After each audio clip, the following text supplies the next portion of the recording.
சமீபத்திலேயும் கூட அல்லாஹ் பாதுகாக்க ஒரு இஸ்லாமிய பெண்மணி ஸல்லல்லாஹு அலைஹி வஸல்லம் அவர்கள் சொன்னார்களே, காலையில முஸ்லீமாக இருப்பாங்க, மாலையில காபீரா போயிருவாங்க. அந்த மாதிரி தான் இன்னைக்கு நடந்து கொண்டிருக்குது. முக்கியமான ஒரு ஊரு பள்ளி, அந்த டெஸ்ட் போர்டுக்கு ஒரு பொம்பளை புள்ள பேசுது, அங்கிள் நான் இப்படித்தான் முஸ்லீம் தான், இப்ப நான் சிங்களத்துக்கு மாறிட்டேன், என் உம்மா ஹாஸ்பிட்டல் இருக்கிற அந்த ஹாஸ்பிட்டலுக்கு போய் எனக்கு இப்ப எல்லாம் இருக்க இயலாது, நீங்க பள்ளியால போயிட்டு அந்த ஜனாதாவை பார்த்து எடுங்க. இவர் ஆச்சரியப்படுறாரு, என்னமா இப்படி பேசுறீங்க? இல்ல அப்படித்தானது, நான் மிச்சம் பேசலன்னு சொல்லி போனை கட் பண்றாங்க. நிறைய இடங்கள்ல இந்த மாதிரி அமைப்புகள் இருக்குது. அது மாத்திரமல்ல, கண்ணியமான ஆலிமாக்களே, தாய்மார்களே, அதிகமாக ரமதானுடைய காலங்களிலும் கூட நாங்க பயான்கள்ல ஞாபகப்படுத்துறதுதான் பெண்கள் உண்மையிலே பாவம். ஹஜ்ரத் ஸல்லல்லாஹு அலைஹி வஸல்லம் அவங்க சொன்னாங்களே, பெண்கள் அதிகமானவர்கள் நரகத்தில் இருக்க நான் கண்டிருக்கிறேன். அதுக்கு காரணம் இல்லாமல் இல்ல. சில பாவங்கள் இருக்குது கண்ணியமான சகோதரிகளே, ஆலிமாக்களே, அது எங்களோட மாத்திரம் போய் முடிஞ்சிடும். இன்னும் சில பாவங்கள் இருக்குது அடுத்தவர்களை பாவமாக்குற பாவம் இருக்குது. உதாரணமாக எழுதுறான் கிதாபுகள்ல, பாவிகள்லயும் ஆகப்பெரிய பாக்கியசாலி யார் தெரியுமா? மன் மாத்தத் துனூபுஹு பி மௌத்திஹி. நல்லா கேட்டுக்கோங்க, உங்களுக்கு எல்லாம் இலக்கணம் தெரியும்.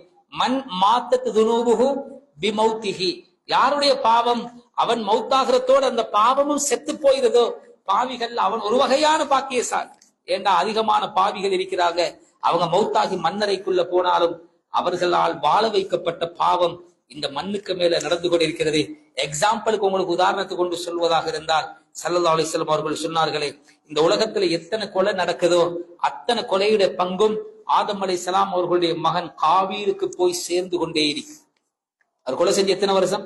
கிட்டத்தட்ட 9000 வருஷம், 10,000 வருஷத்தை நெருங்குது. அவர் கொலை செஞ்சாரு, அவர் எங்க மௌத்தா போனார், எங்க அடக்கப்பட்டிருக்கிறார், எப்படி இருக்கிறார், யாருக்கும் அவர் கட்டையா நெட்டையா வெள்ளையா கருப்பா ஒன்றும் தெரியாது.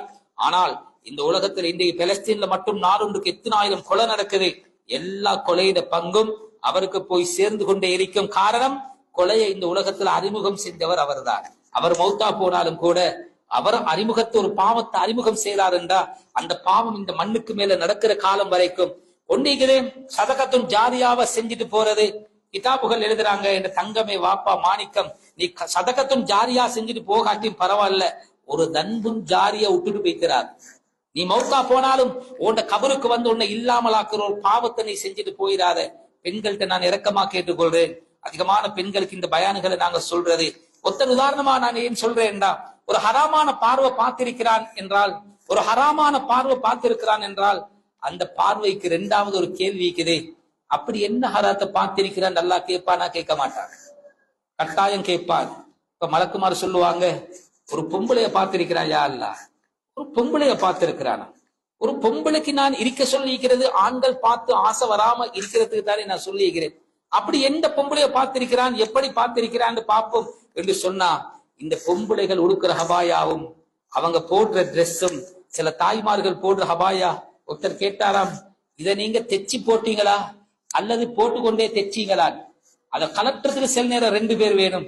அல்லாஹ் பாதுகாக்க. கண்ணியமான தாய்மார்களே, சகோதரிகளே, கல்யாண உடு வந்துருச்சுண்டா எல்லாரும் ஒன்று மாதிரி உடுப்போம் என்று சொல்லி ஒரு அமைப்புல உடுப்பாங்க. எப்படி எப்படி எல்லாம் தன்னை அலங்கரிக்கலாமோ, பாதையிலே நடந்து போகும் பொழுது ஒரு வாட்டிக்கு 2 தடவை 3 தடவை போற வர்ற எல்லா ஆம்பளைகளும் என்ன திரும்பி பார்க்கணும் என்ற நீயத்தோடு ஒரு பொம்பளை ட்ரெஸ் போடுறா. இந்த ஹராத்தை பார்க்கிறார் ஒரு வாலிபர். உண்மையிலேயே இந்த நேரத்துல கொஞ்சம் யோசனை செஞ்சு பாருங்க, ஹராமா எப்படி பார்த்திருக்கிறான் என்று பார்த்தா இப்படியான ஒரு பொம்பளையத்தான் பார்த்திருக்கிறான்டா. இன்னமுத்தனை பாவியாக்கிட்டு எங்களுக்கு சொர்க்கம் போகலுமா? இன்னமுத்தனை பாவியாக்கிட்டு நான் கேட்கிறேன், அல்லாஹ் எங்களுக்கு சொர்க்கத்தை தருவானா? பாத்திமா ரலியல்லாஹு தஆலா அன்ஹா ஜீவிய காலம் வாழ்ந்து கொண்டிருக்கிறான். ஸல்லல்லாஹு அலைஹி வஸல்லம் சபையில பேசிக் கொண்டிருக்கிறான். தூரத்துல பாத்திமா ரலியல்லாஹு அந்த வீடு விளங்குது. அந்த வீட்டுக்கு ஒரு பெண்மணி போறா. அந்த பெண்மணி நடக்கிறத பார்த்தா ஒரு வயது முதிர்ந்த கிளத்தோட்டத்துல ஒரு பொம்பளை போற மாதிரி போறா. இப்ப இதை பார்த்துட்டு ஸல்லல்லாஹு அலைஹி வஸல்லம் இந்த பாத்திமாட வீட்டுக்குள்ள போற அந்த பொம்பளைய யாருக்காவது தெரியுமான்னு கேட்கிறாங்க. கொஞ்சம் தூரத்துல வயசு முதிர்ந்த தோட்டம். சொல்றாங்க, யார சூழல்லா தெரியாதே. அலி ரலியல்லாஹு அன்ஹு இருக்கிறாங்க. கேட்டாங்க, அலியா உங்களுக்கு தெரியுமா? அவங்களும் சொல்றாங்க, யார சூழல்லா எனக்கு தெரியாதே. சரி, கொஞ்சம் போய் பார்த்துட்டு வாங்கலேண்டா. ஸல்லல்லாஹு அலைஹி வஸல்லம் அவங்களுக்கு தெரியும் யாரு போறேன். அலி ரலியல்லாஹு அனுப்புறாங்க பாக்குறதுக்கு. வீட்டுல போய் கதவை தட்டுறாங்க. உள்ளுக்கு இருந்து சத்தம் வருகிறது. யார் அங்கே? சொன்னாங்க, அபுல் ஹசன் வந்திருக்கிறேன். அவ ஹசனுடைய தந்தை அலி வந்திருக்கிறேன்.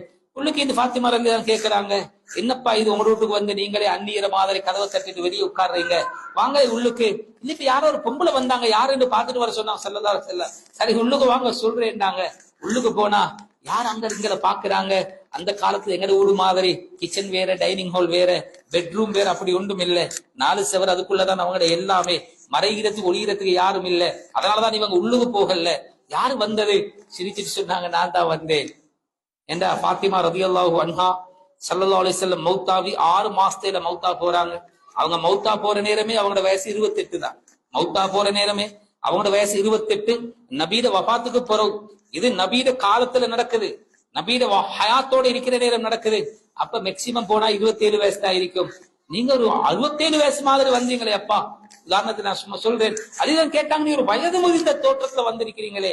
அப்ப சொன்னாங்க, அப்படி இல்லப்பா, அங்க நிறைய பேர் இருப்பாங்க, அதுல யாரு முஸ்லிம் யாரு முனாஃபிக் என்று தெரியாது. உள்ளத்துல நோயுள்ளவன் நான். சிங்கம் மாதிரி குதிரை மாதிரி டம் டம்னு நடந்து வந்தா என்ன நடைய பார்த்தோன்ன இவளோட முகம் எப்படி இருக்கும், அவனோட பொடி எப்படி இருக்கும், இந்த எல்லாம் அவன் கற்பனை பண்ண ஆரம்பிச்சா என்னையால வீணா என்னத்துக்கு ஒத்தனை பாவியாக்குறது.